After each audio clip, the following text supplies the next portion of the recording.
Hello guys! మా బుడ్డోడిని రీసెంట్‌గా pre స్కూల్‌లో అయితే వేశామనమాట. ఎవ్రీ వెడ్నెస్‌డే వాడికి కలర్ డ్రెస్. సో, అందుకే కొంచెం మంచి బట్టలుంటే బావుంటుంది కదా! అనేసి ఫస్ట్ క్రై నుంచి ఆర్డర్ పెట్టేసా. ఫస్ట్‌దొచ్చేసి ఈ pack of 3 sleeveless T shirts అనమాట. ఇవొచ్చేసి ప్రైస్ అరౌండ్ 330 రూపీస్ అయితే పడినాయి నాకు. అండ్ బ్రాండ్ వచ్చేసి బేబీ హగ్ అనమాట. క్వాలిటీ అయితే చాలా బావున్నాయి. చాలా సాఫ్ట్‌గా ఉన్నాయి.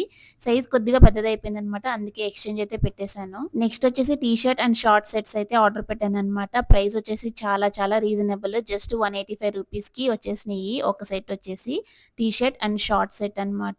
బ్రాండ్ అయితే గుర్తులేదు కానీ చాలా బావున్నాయి ఓవరాల్‌గా అయితే. నేను ఇంతకు ముందు ఒక వీడియో చేశాను. అసలు ఫస్ట్ క్రైలో తక్కువ ప్రైజెస్‌కి ఎలాగ బట్టలు ఆర్డర్ పెట్టుకోవాలి పిల్లలకి అనేది. బట్టలనే కాదు ఇలా ఇంకా రకరకాల ప్రొడక్ట్స్ అన్నీ కూడా ఎలా ఆర్డర్ పెట్టుకోవాలనేది నేను ఒక లాంగ్ వీడియో ఆల్రెడీ చేశాను. ట్యాగ్ చేస్తాను చెక్‌ఔట్ చేయండి. మీలో ఎవరికైనా ఉపయోగపడొచ్చు. అండ్ ఫైనల్‌గా ఈ కార్డ్ సెట్ కూడా తీసుకున్నాను. దీని ప్రైస్ వచ్చేసి 190 రూపీస్ అనమాట. వీటివేమన్నా లింక్స్ కావాలంటే కామెంట్ చేయండి. షేర్ చేస్తా. Bye bye.